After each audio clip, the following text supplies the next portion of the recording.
가장 한국적인 게 가장 세계적이라는 말이 있습니다. 아마 많이 들어보셨을 텐데요. 이는 한국 문화의 우수성을 알리기 위한 말이지만 이제 와서는 부정적인 의미가 강해졌습니다. 일각에서 이 말을 한국 문화를 비꼬는 데 사용하면서 의도가 퇴색되었기 때문인데요. 그러나 적어도 무기체계에서만큼은 변함없이 한국적인 게 가장 세계적입니다. 대한민국의 K2 흑표에 적용된 세계 최초의 기술은 미국과 독일의 주력 전차를 누르고 전 세계 방산 시장을 선점하고 있고, FA-50은 유일무이한 최첨단 기술을 통해 한계를 뛰어넘었는데요. 심지어 포병 전술에 있어서는 아예 전술 체계의 패러다임을 바꿔버렸습니다. 그래서 준비했습니다. 오늘은 전 세계를 홀려버린 한국 방산기술력의 정점에 대해 알아보겠습니다.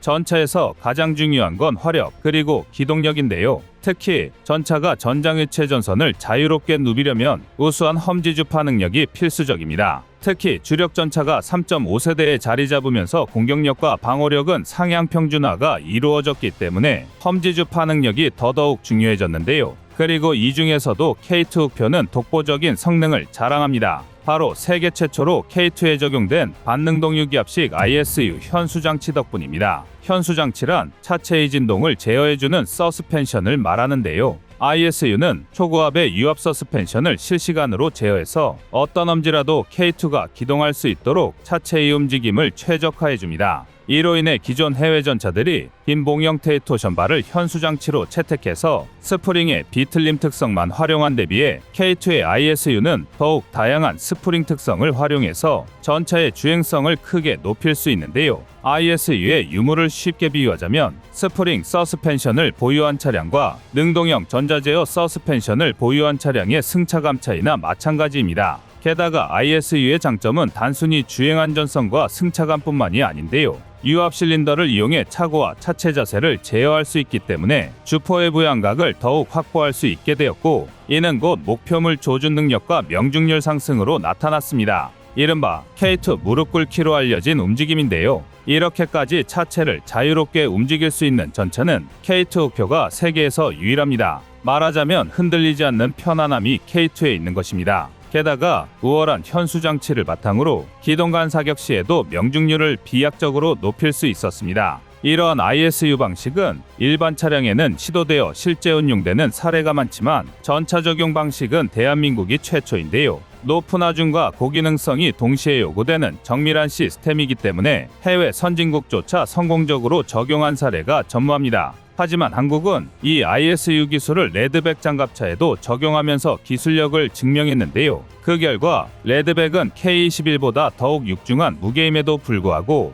훨씬 안정적인 주행 성능을 확보하게 되었고, 이에 따라 호주, 폴란드 등 해외 방산 시장에서 독보적인 우위를 차지할 수 있게 되었습니다. 이제 왜 K2가 독일의 레오파르트2, 미국의 M1 에이브람스를 꺾고 전 세계 방산 시장의 차세대 주력 전차로 급부상하고 있는지 이해가 되는데요. 그런데 대한민국에는 K2와 아주 비슷한 운명의 무기 체계가 하나 또 있습니다. 바로 FA-50인데요. 최근 FA-50은 미들급 경공격기로서 전 세계 방산 시장에서 가장 주목받는 기체입니다. 그리고 여기에는 한국 카이만의 특별한 제작 공정이 한몫했는데요. 이는 현존하는 최대의 방산업체인 로키드 마틴조차 보유하지 못한 FASS와 대형 로봇 드릴링 시스템 LRDS 덕분입니다. 보통 항공기는 굉장히 빠른 속도로 비행하며 엄청난 공기 저항을 견뎌야 하므로 아주 미세한 조리오차도 치명적으로 작용할 수 있습니다. 하지만 지금까지는 항공기에서 가장 무거운 동체 구조물이 한치의 오차도 없이 정렬된 상태로 조립됐는지를 판단하기가 매우 어려웠는데요. 하지만 카이는 자동 조립 장치 FASS를 이용해 이러한 한계를 극복했습니다. FASS의 경우 동체 결함을 컴퓨터가 확인하기 때문에 오차율이 1000분의 1인치에 불과한데요. 미터법으로 계산하면 무려 0.025mm에 불과할 만큼 정밀한 수치입니다. 쉽게 말해 일반 성인의 머리카락 굵기가 0.07mm에서 0.15mm인 걸 생각하면 FASS의 조립은 머리카락 굵기보다도 오차값이 작다는 얘기입니다. 게다가 작업의 정확성은 물론 조립의 효율성도 극단적으로 높였는데요. FASS를 사용하기 전만 해도 한 명이 11일 동안 수작업으로 해야 했던 조립 작업을 이제는 고작 2.5일이면 끝낼 수 있을 정도입니다. 여기서 끝이 아닙니다. 대형 로봇 드릴링 시스템인 LRDS도 FASS 못지않게 굉장한 성능을 보여주고 있습니다. 전투기의 경우 분해와 결합을 쉽게 하고 작업 용이성을 확보하기 위해 용접이 아닌 리벳 고정 방식으로 결합이 진행되는데요. 하지만 전투기 한 대를 조립하기 위해 필요한 구멍의 개수는 주익과 미익만 17,000개에 전투기 전체를 놓고 보면 수십만 개에 달합니다. 게다가 지금까지는 이 구멍을 모두 사람이 뚫어야 했는데요. 그렇다 보니 수많은 인력과 시간이 필요한 것은 물론 실수가 발생할 확률도 굉장히 높았습니다. 그러나 카이는 로봇 시스템을 이용한 자동화 공정을 적용하여 공정의 정밀성과 함께 수작업 대비 혁신에 가까운 작업 효율성을 보유하게 되었는데요. LRDS의 도입 전과 비교해보면 무려 84%나 작업 시간을 단축할 수 있게 되었습니다. 이처럼 대한민국의 무기체계는 이미 세계 최초라는 타이틀이 익숙해질 정도로 우수한 기술력이 접목되어 있는데요. 심지어는 여기서 한 발 더 나아가 아예 전술체계의 고정관념을 송두리째 박살내 버렸습니다. 바로 포병 전술의 혁신을 일으킨 K-10 탄약 보급 장갑차입니다. 탄약 보급 장갑차는 애초 미국이 자동화 탄약 보급 장갑차에 대한 필요성을 느끼고 개발을 시도했지만 한번 포기했던 체계인데요.